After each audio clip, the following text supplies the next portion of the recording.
O nosso grupo de pesquisa, então, de células-tronco aplicadas à biofabricação pertence ao Laboratório de Bioengenharia Tecidual do Inmetro, o Instituto Nacional de Metrologia, Qualidade e Tecnologia. O campus aqui é o de Xerém, então aqui em Xerém é onde estão localizados os laboratórios do Inmetro. E esse campus de Xerém do Inmetro, ele possui um acordo de cooperação técnico-científica com a UFRJ, a Universidade Federal do Rio de Janeiro, mais especificamente com o Polo de Xerém. E esse campus, então, ele tem uma colaboração direta com o Inmetro através de cursos, por exemplo, de pós-graduação.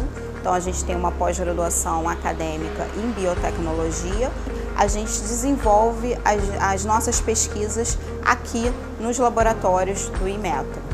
O Inmetro, o Instituto Nacional de Metrologia, Qualidade e Tecnologia, é a instituição no Brasil responsável pelas medições. Desde 2001, o Bureau Internacional de Pesos e Medidas identificou como uma prioridade a medição na área biológica. 3 pontos fundamentais foram identificados: a medição de ácidos nucleicos, a quantificação de ácidos nucleicos, que tem como exemplo o DNA, a quantificação de proteínas e a quantificação de células, bem como a medida da viabilidade da função celular. Visando desenvolver a biometrologia, o Inmetro criou, a partir de 2007, a Diretoria de Metrologia Aplicada às Ciências da Vida. O Laboratório de Bioengenharia está responsável pelo desenvolvimento das pesquisas e atividades na área de quantificação e viabilidade de células. Uma de suas atividades é desenvolver um programa de controle de qualidade de células, pois uma das grandes dificuldades que existe na ciência atualmente e na área clínica é a correta identificação das células, bem como a sua contagem, pois diversos procedimentos dependem de uma precisa e acurada quantificação do tipo celular em estudo. Outra área que é desenvolvida no Laboratório de Bioengenharia refere-se aos métodos alternativos, qual seja desenvolver métodos que permitam avaliar a toxicidade de compostos ou de produtos utilizando células em cultura ao invés de utilizar animais. Trata-se de uma questão ética, reduzir ou substituir o uso de animais, mas também uma questão científica, pois sabe-se que os métodos utilizando animais não são tão previsíveis quanto a nossa necessidade. A partir da capacidade de utilizar as células como blocos construtores, foi possível também criar in vitro, em laboratório, conjuntos de células num arranjo tridimensional que mimetizam tecidos humanos. É a engenharia tecidual, que permite criar estruturas esferoides ou no formato de pele, que mimetizam diversos órgãos e tecidos do nosso corpo.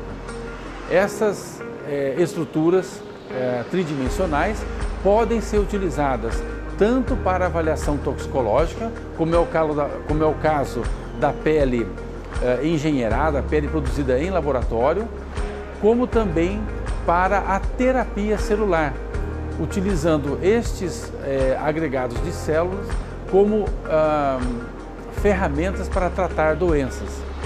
Um dos modelos desenvolvidos no laboratório é o esferoide de cartilagem, que contém células capazes de produzir a matriz da cartilagem e permitiriam, no seu emprego, o tratamento de defeito da cartilagem ou poderiam ser utilizados para a avaliação toxicológica. O foco do nosso grupo de pesquisa é, então, trabalhar com essas células para gerar construídos que sejam substitutos, então, de tecidos e órgãos. E como é que funciona, então, esse trabalho? A gente recebe essas amostras de lipoaspirado, provenientes, então, de cirurgia estética, cirurgia plástica. A partir dessas amostras de lipoaspirado, essas amostras contêm o tecido adiposo, a gordura, então, do nosso corpo, gordura subcutânea. A gente isola essas células-tronco a partir dessas amostras. Essas células são então plaqueadas em garrafas de cultivo e mantidas em laboratório. Além da semeadura dessas células, para a obtenção delas, então, para o nosso trabalho, né, para a nossa pesquisa, a gente também separa parte dessas células que foram isoladas do lipoaspirado e faz protocolos de fenotipagem. Essa fenotipagem é por citometria de fluxo e ela tem o objetivo, então, de marcar as populações celulares dentro dessas amostras de gordura. Então, a gente tem na gordura células-tronco, que a gente trabalha depois no laboratório, mas a gente também tem outros tipos celulares que precisam, então, ser fenotipados e quantificados.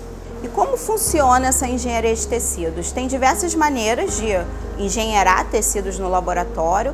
No nosso caso, o nosso grupo de pesquisa, ele atualmente está focado na engenharia de tecidos a partir de cultivo tridimensional de células livre de biomateriais. Então, a gente utiliza a técnica de esferoides. Essa técnica, ela já é bem conhecida na literatura. Só recentemente ela passou a ser aplicada, então, para a engenharia de tecidos. A gente tem uma tecnologia que a gente considera escalonável. A gente considera dessa maneira porque a gente consegue gerar centenas de esferoides num único poço da placa de cultivo. Além disso, além dessa geração de um número maior de esferoides, essa tecnologia ela permite a robotização da etapa de semeadura. Então, atualmente, a gente tem um equipamento aqui no laboratório, um robô, na verdade, que faz essa etapa de semeadura das células nesses moldes. Então, a partir dessa semeadura dessas células em moldes pré-fabricados, a gente consegue, então, gerar os nossos esferoides.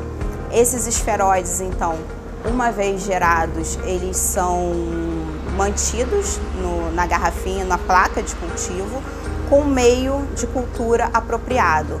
Então, funciona da seguinte maneira: se você pretende gerar osso no laboratório, a gente tem, então, uma mistura de fatores de crescimento, de fármacos, que a gente coloca nesse meio de cultura e esse esferoide, então, começa a responder para a via de diferenciação, então, osteogênica. Se eu pretendo gerar cartilagem, eu troco esse meio de cultivo, então agora eu vou colocar fatores de crescimento específicos para essa via condrogênica e esses esferoides vão então gerar cartilagem. Isso é bem interessante, a gente consegue ter essa versatilidade a partir do nosso modelo, justamente porque a gente trabalha com célula-tronco de tecido adiposo e essas células, elas são ditas, né, consideradas multipotentes. O que é isso?